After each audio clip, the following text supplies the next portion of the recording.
તમે મન મૂકી વરસો, ઝાપટું આપણને નહીં ફાવે. અમે હેરીના માણસ, માવઠું આપણને નહીં ફાવે. પ્રથમ વરસાદની એ મીઠી મહેક, મેઘરાજની ગર્જના, ગામડાથી લઈને શહેરો સુધી વરસાદની ઝરમર. વરસાદ માત્ર પાણીની ધાર નથી, પરંતુ નવી આશા, નવી ઉર્જા અને નવી શરૂઆતનું પ્રતીક છે. ગુજરાત સહિત દેશભરમાં સૌની નજર આકાશ તરફ છે અને આ વર્ષે સારા વરસાદી માહોલથી ફરી જનજીવન જીવંત બને એ માટે આશા સેવાઈ રહી છે. ત્યારે વરસાદને લઈને અમારા આ ખાસ અહેવાલમાં આપણે હવામાન નિષ્ણાંત અંબાલાલ પટેલ પાસેથી જાણીશું કે આ વર્ષે ગુજરાત સહિત દેશભરમાં કેવો વરસાદ રહેશે, અલ નીનોની અસર કેટલી વર્તાશે, જો વરસાદ ખેંચાશે તો ખેડૂતો કયા પાકનું વાવેતર કરવું જોઈએ, વર્ષો પહેલા લોકો કેવી રીતે લગાવાતા હતા વરસાદનો વર્તાવો. ત્યારે જુઓ અમારો આ ખાસ અહેવાલ આવે રે વરસાદ.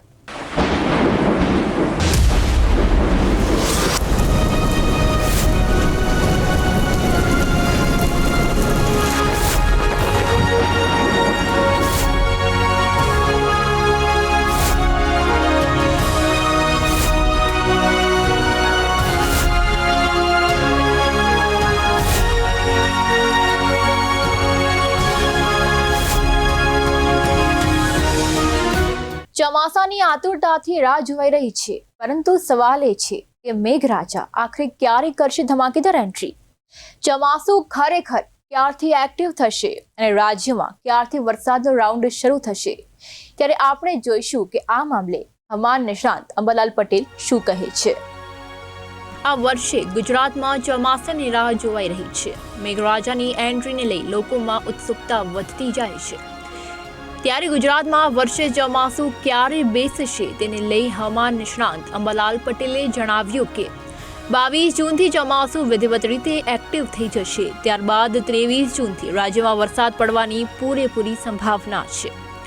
અંબાલાલ પટેલના મતે જુલાઈ મહિનામાં વરસાદની સારી સિસ્ટમ વિકસાવવાની શક્યતા છે, જેના કારણે અનેક વિસ્તારોમાં સારો વરસાદ થઈ શકે છે. ગુજરાતમાં આ વખતે કેવો વરસાદ રહેશે, ઓલ ઓવર ચોમાસું ગુજરાત માટે આ વખતે કેવું રહેવાનું છે અને ખેડૂતોએ ચિંતા કરવાની જરૂર છે કે નહીં? ખેડૂતોએ ચિંતા કરવાની જરૂર છે કે નહીં અત્યારથી ના કહી શકાય, કારણ કે અલ નીનોની શાસ્તિ છે. અલ નીનોમાં ચોમાસામાં કંઈક ને કંઈક તો અવરચંડાઈ રહેવાની છે ચોમાસા વચ્ચે. એટલે પહેલાં તો ચોમાસું હમણાં જુલાઈ મહિનાની 5 તારીખ સુધી તો સારું આવવાની શક્યતા રહે છે કેટલાક ભાગમાં, પરંતુ તો આદ્રા નક્ષત્ર છે 23 જૂન 24 જૂનમાં એમાં ખાડા ખાબોચિયા ભરા છે અને નાના તળાવ ભરા છે. ત્યાર પછી 7મી જુલાઈ પછી નદી નાળા છલકાઈ શકે. એટલે ચોમાસામાં વરસાદ જે છે એ શરૂઆતના ચોમાસામાં આવવાની શક્યતા છે. કેટલાક ભાગમાં અનિયમિત ચોમાસા વરસાદ ઉત્તર ગુજરાતના ભાગમાં આવવાની શક્યતા છે. ક્યાંક વાવણા થશે, ક્યાંક વાવણામાં ઉણપ રહેશે. દરિયા કિનારાના ભાગમાં સારો વરસાદ આવવાની શક્યતા રહેશે. પરંતુ એટમોસ્ફિયરિક વેવ જે એમ જેવો છે એ જુલાઈ માસમાં ભારતમાં આવવાની શક્યતા રહે છે 2 થી 5માં. અત્યારે તો તેની અસર પેસિફિક મહાસાગરમાં રહે છે. ફરી પાછી આફ્રિકાના પૂર્વ આફ્રિકા તરફ આવશે, ફરી પાછી રિવર્સ થઈને પેસિફિક મહાસાગરમાં થશે. એટલે જ્યારે આફ્રિકામાં આવશે ત્યારે ચોમાસાના કંઈક પવન આવવાની શક્યતા રહે છે. આ બધું 22 જૂન આસપાસ અરબ સાગરમાં પણ સક્રિયતા હોય છે, બંગાળ સાગરમાં પણ સિસ્ટમ બનશે.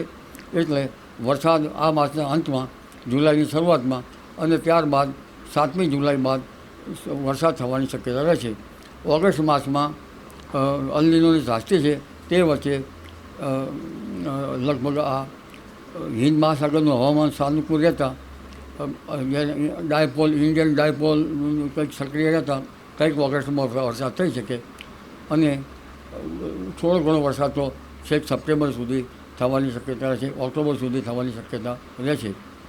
પરંતુ વરસાદ વચ્ચે કંઈક બ્રેક આવતા ખેડૂત ભાઈઓએ પિયત વ્યવસ્થાપન કરવું સારું રહે. અત્યારે વરસાદની સ્થિતિ નથી, એનું કારણ કે પરંપરાગત જ્ઞાન પ્રમાણે જોવા જઈએ તો રોહિણી નક્ષત્રના 3જા ચરણમાં વરસાદ થવામાં હતો.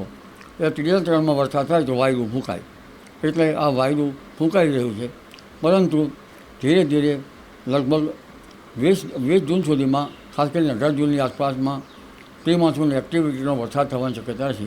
સખ્ત પવનના તોફાનો સાથે દક્ષિણ ગુજરાતના ભાગો, દક્ષિણ સૌરાષ્ટ્રના ભાગો અને ક્યાંક ક્વચિત ઉત્તર ગુજરાતના ભાગમાં વાદળવાયુ કે ક્યાંક વરસાદ કે ક્યાંક છાંટા પડવાની શક્યતા રહે છે. પ્રી મોન્સૂન એક્ટિવિટી સારી થવી જોઈએ. એટલે આ વખતે પ્રી મોન્સૂન એક્ટિવિટીની પણ ઉણપ છે. ઘણી આંધીઓ આવે તો પછી વરસાદ ખેંચાઈને આવતો હોય છે. અને આ વખતે આંધીઓમાં વંટોળિયા ફૂંકાવા જોઈએ. કાચા મકાનના સાપડા ઉડી જાય તેવો પવન તો રહેવાની શક્યતા છે, પણ પવન ધીરે ધીરે સ્થિર થશે. હમણાં પવનની ગતિ થોડીક ઓછી હોય એવું જણાય છે, પાછી પવનની ગતિ વધશે.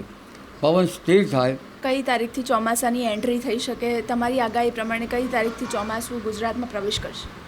દક્ષિણ ગુજરાતમાં ચોમાસું 18 જૂનમાં ક્યાંક અંથાણ મળશે. 23 જૂનથી 26 જૂન વચ્ચે દક્ષિણ ગુજરાતમાં વરસાદ થવાની શક્યતા રહે છે. મધ્ય ગુજરાતમાં, ઉત્તર ગુજરાતમાં પણ છૂટોછવાયો વરસાદ થવાની શક્યતા રહે છે. અને 29 જૂનથી 5મી જુલાઈ વચ્ચે ગુજરાતના ઘણા ભાગોમાં વાવણી લાયક વરસાદ થવાની શક્યતા રહે છે. એટલે 23 જૂનથી 5મી જુલાઈ વચ્ચે કંઈક ચોમાસું ગુજરાતમાં આવી શકે અને એનો પ્રવેશ લગભગ 23 જૂનની આસપાસ થવાની શક્યતા રહે. ચોમાસું ધીમું કેમ પડી રહ્યું છે? શું અલ નીનોની અસર મેઘરાજાના મિજાજને બદલી રહી છે? અને શું વરસાદની અનિશ્ચિતતા યથાવત રહેશે? ત્યારે આપણે હવામાન નિષ્ણાંત અંબાલાલ પટેલ પાસેથી જાણીશું કે અલ નીનોના કારણે ચોમાસા પર શું અસર રહેશે, આગામી દિવસોમાં વરસાદ કેવો રહેશે.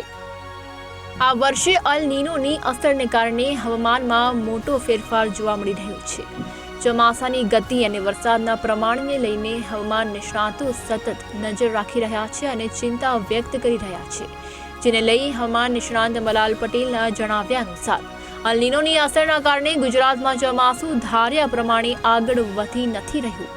જુલાઈ દરમિયાન પણ અલ નીનોની અસર અનુભવાઈ શકે છે અને વરસાદના પેટર્નમાં ફેરફાર જોવા મળી શકે છે. અલ નીનોની જે અસર છે ગુજરાતમાં કઈ રીતે જોવા મળશે અને ગુજરાતમાં અલ નીનોની અસરના કારણે વરસાદ ઓછો પડે અથવા તો વધારે પડે એવું કંઈ ખરું? આ વૈશ્વિક ફિનોમિના છે, વિશ્વમાં ખળભળાટ ઊભો થશે. પરંતુ ગુજરાતમાં તેમાંથી બાકાત રહી ના શકે. ગુજરાતની અસર ખાસ કરીને દેશના મધ્યસ્થ ભાગો, ગુજરાત, મહારાષ્ટ્ર અને અન્યના ભાગોમાં આ અસર થવાની શક્યતા વધારે છે. કેટલાક મધ્ય ગુજરાતના ભાગોમાં થવાની શક્યતા વધારે રહી શકે. એટલે ક્યારેક એકદમ ભારે વરસાદ થઈ શકે અલ નીનોમાં, ક્યારેક વરસાદ ઓછો થઈ શકે, ગરમી વધારે રહી શકે. એટલે ગુજરાતનું ચોમાસું અત્યારે તો શરૂઆતમાં વરસાદ આવવાની શક્યતા રહે છે અને જુલાઈ માસમાં પણ કંઈક વરસાદ થવાની શક્યતા રહે છે. ઓગસ્ટ માસમાં ઇન્ડિયન ઓશન ડાયપોલ સાનુકૂળ હોવાને કારણે કંઈક વરસાદ થવાની શક્યતા રહે છે. પરંતુ જૂન જુલાઈમાં કંઈક ગુજરાતમાં વરસાદ થવાની શક્યતા રહે, પરંતુ મધ્ય ગુજરાત અને ઉત્તર ગુજરાતના ભાગોમાં ક્યાંક વધારે વરસાદ, ક્યાંક ઓછો વરસાદ થવાની શક્યતા રહે. એટલે ખેડૂત ભાઈઓએ પિયત વ્યવસ્થાપન કરવું સારું રહે. હવામાન નિષ્ણાંત અંબાલાલ પટેલના જણાવ્યા અનુસાર અલ નીનો ઉપરાંત ગંગા યમુનાના મેદાનો જોઈએ તેવા તપ્યા ન હોવાથી પણ વરસાદી માહોલ જામતો નથી. એક બાદ એક વેસ્ટર્ન ડિસ્ટર્બન્સ આવી રહ્યા છે, જેના કારણે કેટલાક ભાગોમાં અણધાર્યો વરસાદ વરસી શકે છે. ચોમાસું મોડું પડવાનું મુખ્ય કારણ લગભગ ભેજવાળા પવનોનું ઉણપ.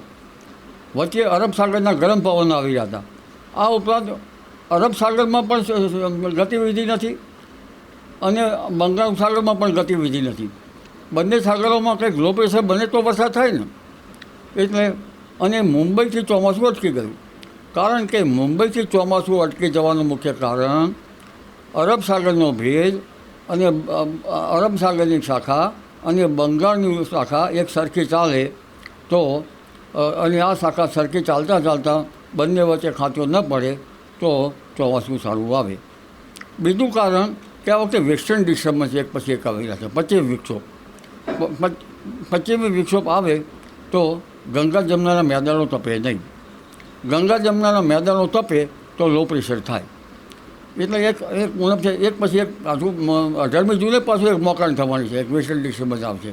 એટલે એક પછી એક આવતા વેસ્ટર્ન ડિસ્ટર્બન્સો પણ ચોમાસાને નિર્બળ બનાવી રહ્યા છે. આ ઉપરાંત વર્ષાગર્ભ જે શિયાળામાં થવો જોઈએ એ 6.5 મહિને વરસે છે સાવન નક્ષત્ર પ્રમાણે. આ વખતે વરસાદગર્ભ પણ બરાબર બન્યો નથી. અને આપણે જાણે ઋતુ પરિવર્તનમાં શું થઈ રહ્યું છે તે કંઈ સમજાતું નથી. વળી પાછો એક દાનવ સરવળી ઉઠ્યો છે. લગભગ નીલો 3.4 વિસ્તારમાં પેરુ ખાતે અને ઓસ્ટ્રેલિયા ખાતેનું હવામાન છે, દક્ષિણ ગોળાર્ધમાં પ્રવર્તતી વરસાદની સ્થિતિમાં. આ અલ નીનોની અસર અત્યારે એની ઇવોલ્યુશન અસર તો થઈ જ રહી છે, પરંતુ ઓગસ્ટ માસમાં નિયત દરિયાના તાપમાન કરતાં નીલો 3.4 વિસ્તારમાં લગભગ 1.5 થવાની શક્યતા રહે છે. અને સપ્ટેમ્બરમાં તો તેની ઘાતક સ્થિતિ અનુભવાશે અને નવેમ્બર માસ સુધી રહેવાની શક્યતા રહે છે. આ અલ નીનો જે છે એ મોસમમાં કંઈક ને કંઈક ભાંજગડ, આપણી મોસમમાં ભાંજગડ કરતો હોય છે. જોકે એક આ વૈશ્વિક ફિનોમિના છે, વિશ્વ ઉપર તેનું અસર થાય છે. એટલે વૈશ્વિક ફિલોમિનામાં માત્ર ભારત ઉપર નથી. લગભગ દક્ષિણ અમેરિકામાં તો ભારે વરસાદ થાય, કેટલાક ભાગમાં પૂર પણ આવી શકે. ઉત્તર ઓસ્ટ્રેલિયામાં વરસાદની ઊંડે પડી શકે અને વેપાર વાયુ ન આવવાના કારણે ભારત ઉપર પણ અસર થવાની શક્યતા રહે છે.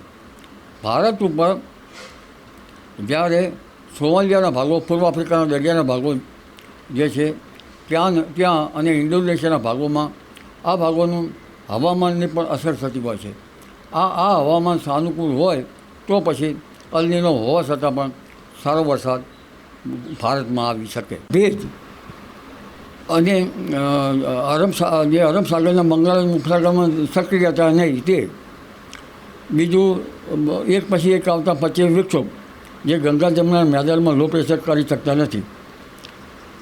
આ બધા કારણો છે, પરંતુ આ કારણોમાં ભેજ વધતો નથી, પવન ફૂંકાય છે.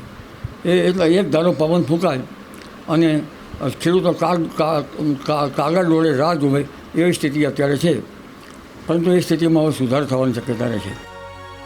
અલ નીનોની અસરથી ચોમાસું નબળું રહેશે તેવું અનુમાન હવામાન નિષ્ણાંત અંબાલાલ પટેલ દ્વારા લગાવવામાં આવ્યું છે. હવામાન નિષ્ણાંત અંબાલાલ પટેલે કહ્યું કે દેશના કેટલાક ભાગોમાં 22% વધુ વરસાદની ઘટ રહેશે.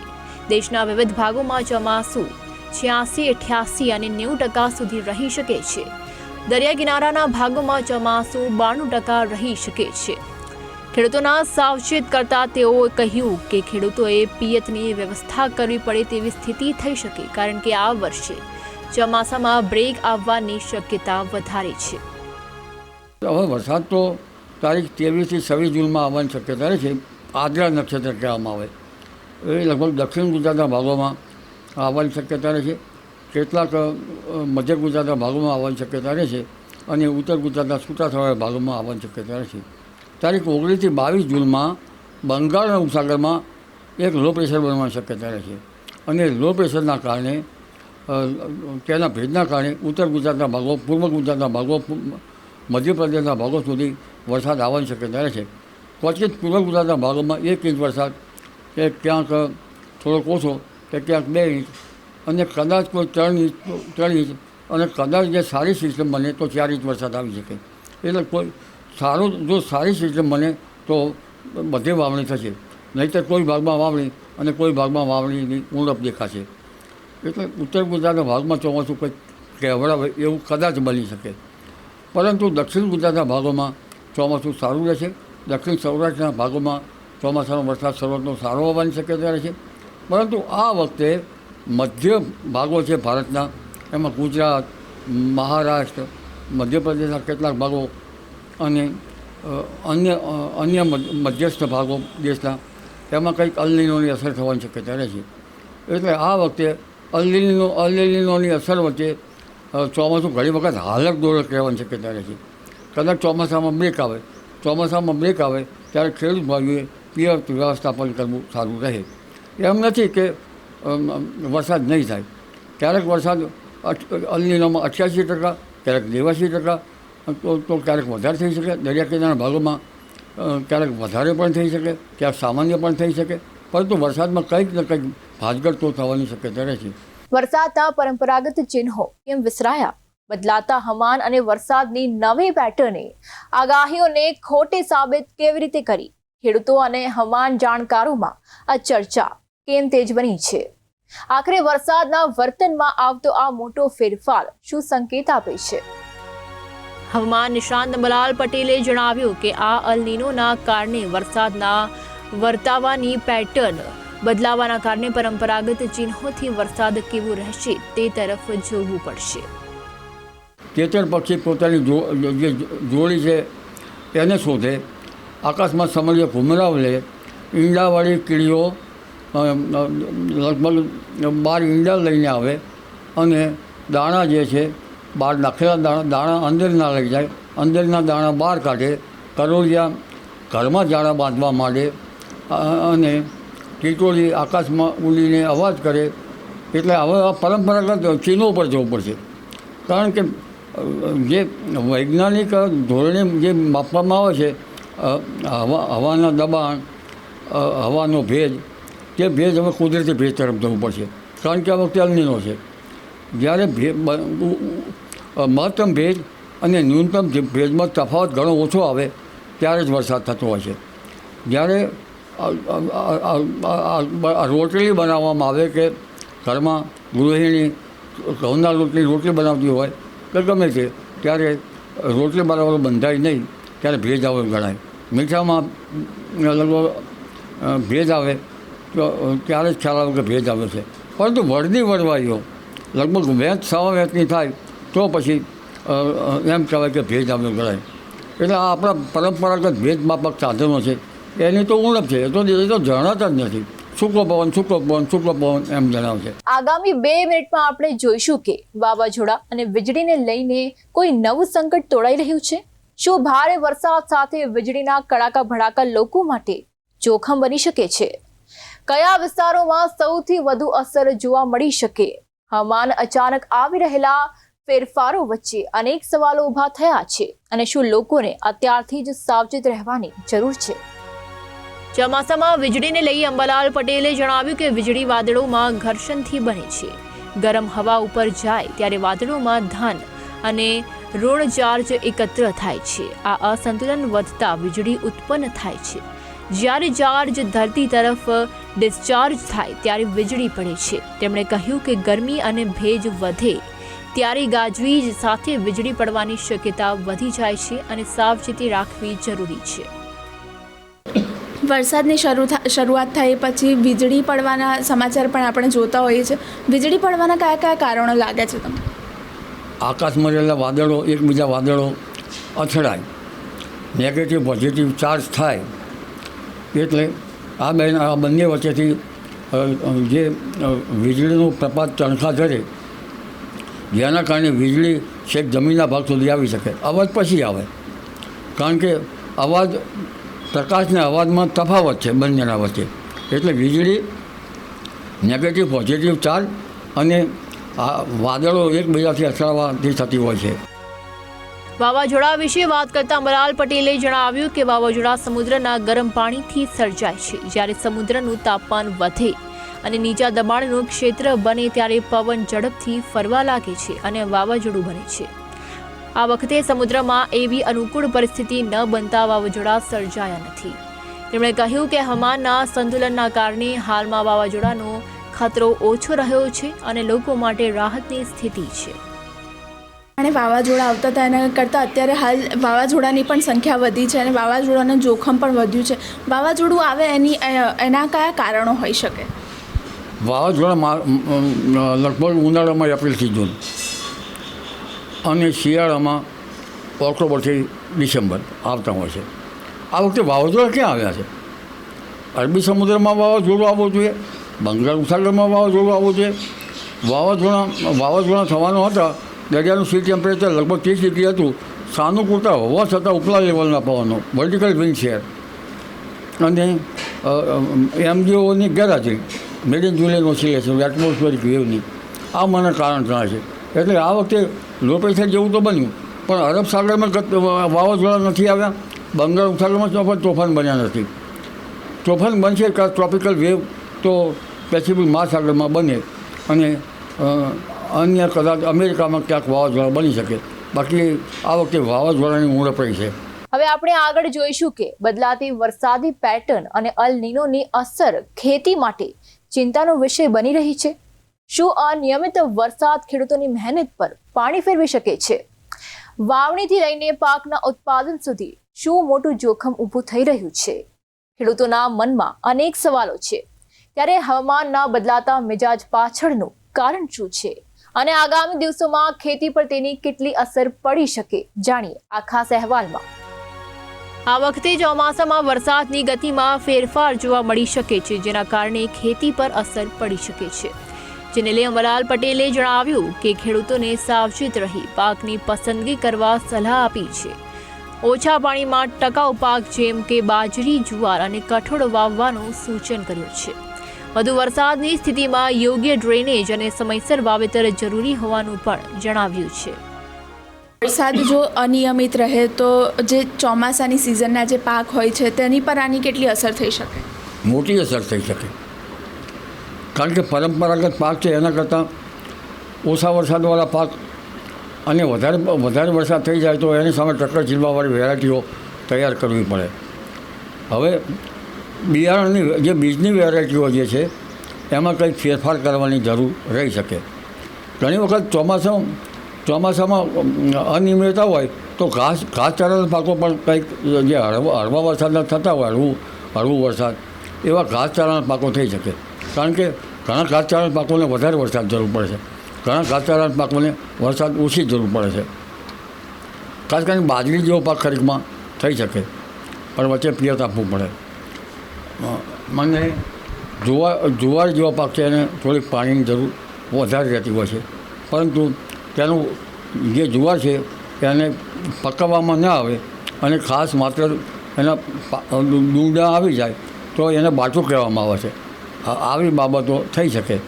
ઘાસનો ઘાસચારોનો કંઈક કરી શકાય, પરંતુ ઘાસચારો કરવા કરતાં ચોમાસામાં કૃષિ પાકોમાં ખરીફ પાકો તો કરવા જ રહ્યા. કપાસ છે. હવે દક્ષિણ ગુજરાતમાં વરસાદ થાય તો સુગર કેન અને શેરડી અને ડાંગર, વધારે વરસાદ ના થાય તો દક્ષિણ ગુજરાતમાં અને ગુજરાતમાં ડાંગરના પાક ઉપર અસર થઈ શકે. દેશમાં અટકેલું ચોમાસું કેવી રીતે આગળ વધશે તે વિશે વાત કરતા અંબાલાલ પટેલે જણાવ્યું કે દેશમાં ચોમાસું ધીમે ધીમે આગળ વધશે. શરૂઆતમાં વરસાદમાં વિરામ અને પછી ફરી સક્રિયતા જોવા મળશે. બંગાળની ખાડીમાં સિસ્ટમ સક્રિય થતાં મધ્ય અને પશ્ચિમ ભારતમાં વરસાદ વધશે. કેટલાક વિસ્તારોમાં અસ્થિર વરસાદ રહેશે. તેમણે કહ્યું કે જુલાઈમાં વરસાદની ગતિ તેજ બની શકે છે અને ખેડૂતોને હવામાન મુજબ વાવેતર કરવાની સલાહ આપી છે. કેરળમાં જ્યારે ચોમાસુએ પ્રવેશ કર્યો ત્યારબાદ કર્ણાટકમાં પણ ચોમાસું આવી ગયું. ક્યાંક ને ક્યાંક મહારાષ્ટ્રમાં આવીને ચોમાસું અટકી ગયું એવું લાગે છે. ચોમાસું શા માટે અટકી ગયું છે અને આગળ કઈ રીતે વધશે? હવે મુંબઈની શાખા અને બંગાળનું શાખા એક સરખી ચાલે તો પછી આગળ વધે. આ વખતે બંગાળ ઉપસાગર છે પૂર્વ ગુજરાત સુધી પૂર્વ ભારત સુધી વરસાદ થઈ ગયો, એટલે પૂર્વ ભારતમાં સારો વરસાદ થયો. બંને શાખાઓ સાથે ચાલી નહીં અને જે ઉત્તરમાં ભારે વેસ્ટર્ન ડિસ્ટર્બન્સ આવ્યા અને પશ્ચિમ પાકિસ્તાનમાં થઈને અલ્હાબાદ ગંગાનગરમાં થઈને લગભગ પશ્ચિમ બંગાળ સુધી જે આખી રેખામાં જે વરસાદ આવવો જોઈએ એ રેખા એટલી બધી સબળ થઈ નહીં. આ માત્ર વરસાદ લો પ્રેશરથી આવ્યા છે, એક પછી એક લો પ્રેશર બન્યા. નિરંતર ચોમાસું નથી. અંબાલાલ પટેલ હવામાન નિષ્ણાત, જેમણે જણાવ્યું કે આ વખતે જે ચોમાસું છે તે કેવું રહેવાનું છે, અલ નીનોની અસર છે તે ગુજરાતમાં અને વિશ્વભરમાં આ અલ નીનોની અસર કઈ રીતે રહેશે અને ચોમાસાની વાત કરીએ તો 23 જૂનથી ચોમાસું ગુજરાતમાં પ્રવેશ કરી શકે અને ગુજરાતમાં 23 જૂનથી ચોમાસાની સત્તાવાર રીતે શરૂઆત થઈ શકે તેવી હવામાન નિષ્ણાત અંબાલાલ પટેલ દ્વારા આગાહી કરવામાં આવી છે. કેમેરામેન બિપિન અમીન સાથે મૈત્રી વ્યાસ, પ્રદેશ 24 ગુજરાતી, અમદાવાદ. તો આપણે પ્રદેશ 24 ગુજરાતીના આ ખાસ અહેવાલમાં આપણે ચોમાસાની અનિશ્ચિતતા, અલ નીનોની અસર, વરસાદની બદલાતી પેટર્ન, વીજળી અને વાવાઝોડાના વધતા જોખમ, આ તમામ બાબતોની માહિતી મેળવી. વધુમાં વરસાદી સિસ્ટમ ક્યારે અને કેવી રીતે સક્રિય થાય છે તેના પર ખેતીનું ભવિષ્ય ઘણું નિર્ભર રહેશે તે વિશે પણ માહિતી મેળવી.